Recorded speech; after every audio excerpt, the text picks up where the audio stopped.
क्या बॉलीवुड पनौती बन चुका है?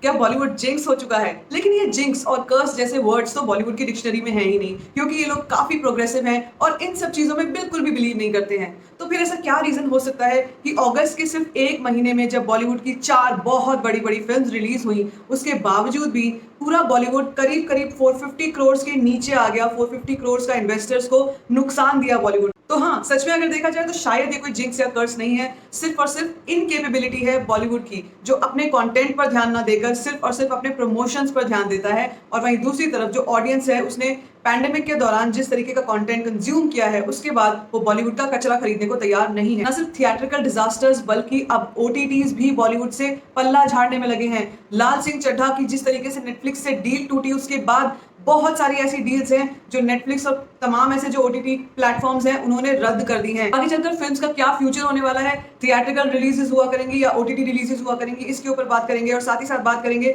लाइगर के महा डिसअपॉइंटमेंट को लेकर और एक ऐसी वेब सीरीज जिसको देखने के बाद दिल खुश हो गया। तो इस वीडियो को एंड तक जरूर देखिएगा और अगर अभी तक मेरे चैनल को सब्सक्राइब नहीं किया है तो सब्सक्राइब कर लीजिए। सबसे पहले तो आप लोगों की भारी रिक्वेस्ट के ऊपर मैंने थोड़ा सा स्लो बोलने की कोशिश की है, so I hope you like the change. अब बात करते हैं कि ओटीटीज फाइनली इस वक्त किस माइंडसेट में है। तो जैसे कि हमने देखा कि लाल सिंह चड्ढा जो इतनी बड़ी डिजास्टर थी, लेकिन जब पहले इन्होंने ओटीटीज को अप्रोच किया था तो इन्होंने बहुत ही मैसिव डील रखी थी कि ये इस अमाउंट पर अपनी फिल्म का राइट्स ओटीटी को देंगे, नेटफ्लिक्स को देंगे। लेकिन जिस तरीके से इसका रिस्पांस आया कि इसने अभी तक महज 60-65 करोड़ की ही कमाई की है।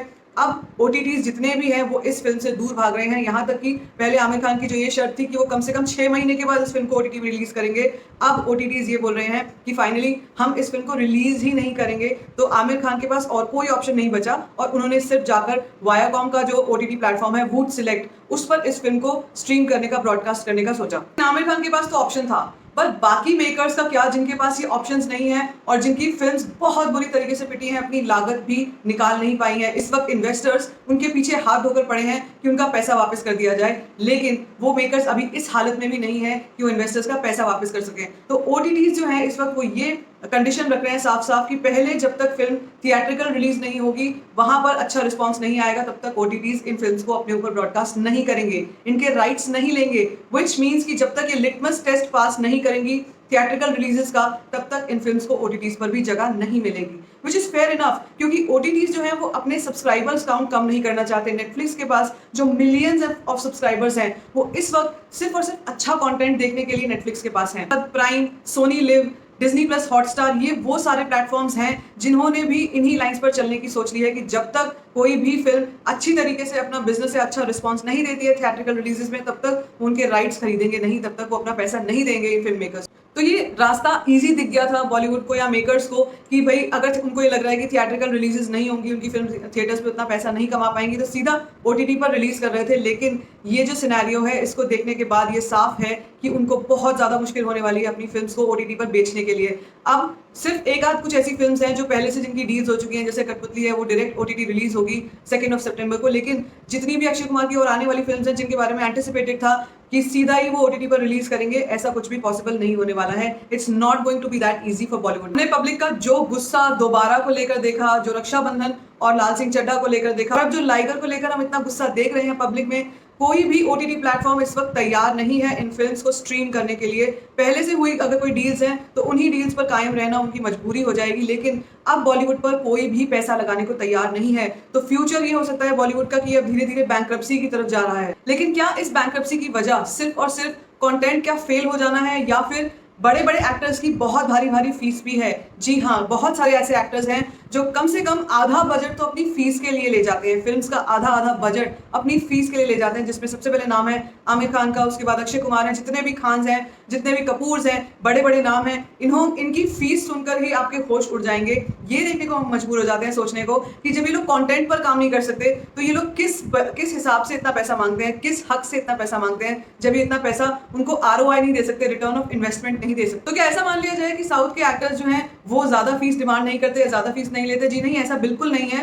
कई ऐसे एक्टर्स हैं जो ज्यादा फीस भी लेते हैं, लेकिन उनका जो आरओआई है वो अनमैचेबल है। कि जिनके कंटेंट के और एक्टिंग के दम पर मेकर्स का पैसा जो है वो सूद के साथ वसूल हो जाता है, यानी कि उस मेकर को बिल्कुल भी रिस्क नहीं रहता है कि उसने जो पैसा उस एक्टर पर लगाया है वो उसको कभी वापस मिल भी पाएगा कि नहीं। बल्कि बॉलीवुड में अगर हम देखें तो सुपरस्टार के नाम पर कोई भी सुपरस्टार नहीं है, तो इसीलिए उनके नाम पर कोई भी आरओआई नहीं है, कोई भी ऐसा फैक्टर नहीं है जिसके दम पर पब्लिक जो है सिर्फ उनके नाम पर फिल्म देखने जाए। वो दौर चला गया बॉलीवुड का जब ये ऐसे एक्टर्स हुआ करते थे जिनके नाम पर लोग फिल्म देखने जाते थे। अब सिर्फ और सिर्फ कंटेंट चलता है, और जहां पर बात कंटेंट की आती है, हमने रिसेंटली देखा तेलुगु फिल्म कार्तिकेय 2 ने 100 करोड़ भी क्रॉस कर लिया। ये फिल्म सिर्फ 15 करोड़ के बजट पर बनी थी। इट इज अनइमेजिनेबल टू सी कि एक फिल्म ने जिसने सिर्फ इतने छोटे से इतने लिमिटेड बजट में काम किया, उसके बाद उसने 100 करोड़ का मार्क इतनी जल्दी क्रॉस कर लिया, और अभी भी ये बढ़ती ही जा रही है। अभी भी इसका जो ये इसकी ग्रोथ है वो एक्सपोनेंशियली बढ़ती जा रही है। आप देख सकते हैं कि कंटेंट जो है वो कितना इंपॉर्टेंट हो चुका है। एक्टर्स की फीस इंपॉर्टेंट नहीं है। आज की डेट में निखिल सिद्धार्थ जो है वो पैन इंडिया स्टार बन चुके हैं। अब उनका जो वेटेज है वो इतना हो गया है कि वो उस अपने नाम के दम पर ही फिल्म्स को या लोगों को थिएटर्स में लेके आ सकते हैं। फाइनली लाइगर रिलीज हो गई, और जैसा कि डर था, ये फिल्म बहुत ही बड़ा डिजास्टर साबित हुई है।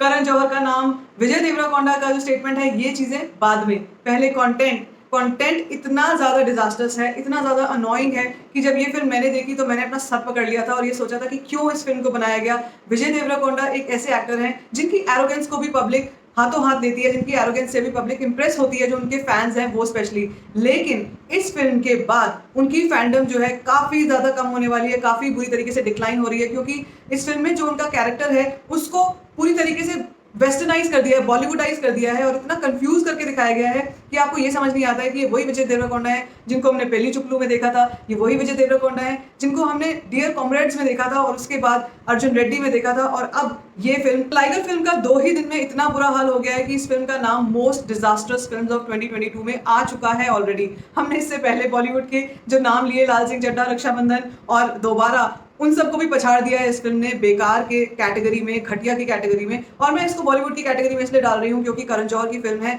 और ये पूरी तरीके से साउथ की फिल्म नहीं कही जा सकती। ये एक पैन इंडिया फिल्म थी, और इस पे करण जौहर ने सबसे ज्यादा अपने रंगों को बिखेरा। करण जौहर ने ही इस फिल्म को डुबोया है, क्योंकि इसको कहते हैं डायरेक्टोरियल इंटरवेंशन जितना आया उनका, उसकी वजह से फिल्म जो है बुरी तरीके से आउट ऑफ ट्रैक चली गई। कहानी को रिव्यू करना, फिल्म को रिव्यू करना आपका टाइम वेस्ट करने के बराबर होगा, क्योंकि सारा इंडिया अब तक जानता है कि लाइगर कितनी बेकार फिल्म है। तो मैं आपका टाइम वेस्ट नहीं करूंगी, क्योंकि मेरा ऑलरेडी सर दर्द हो चुका था इस फिल्म को देखकर। It is a sure miss, you can miss it.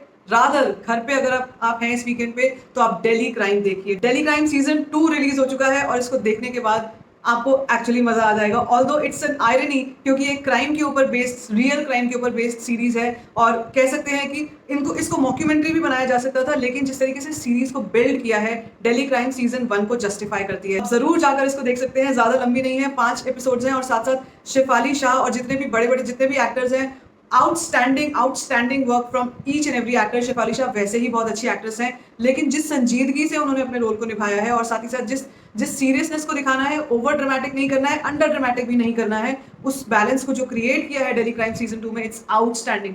You can watch it on Netflix, please watch it, it's my recommendation. मेरा वीकेंड प्लान है तिरुचित्रम्बलम देखना, मुझे बहुत अच्छी बातें सुनने को मिली है, और साथ ही साथ मैं गार्गी देखने वाली हूँ। इन दोनों को ही रिव्यू करूंगी, हो सके तो अपने नेक्स्ट वीडियो में आपसे। आप इस वीकेंड में क्या देखने वाले हैं कमेंट सेक्शन में मुझे शेयर कर सकते हैं। If you like this video, give it a thumbs up, don't forget to share it, and don't forget to subscribe to my channel, जिसका स्टोरी माय चैनल।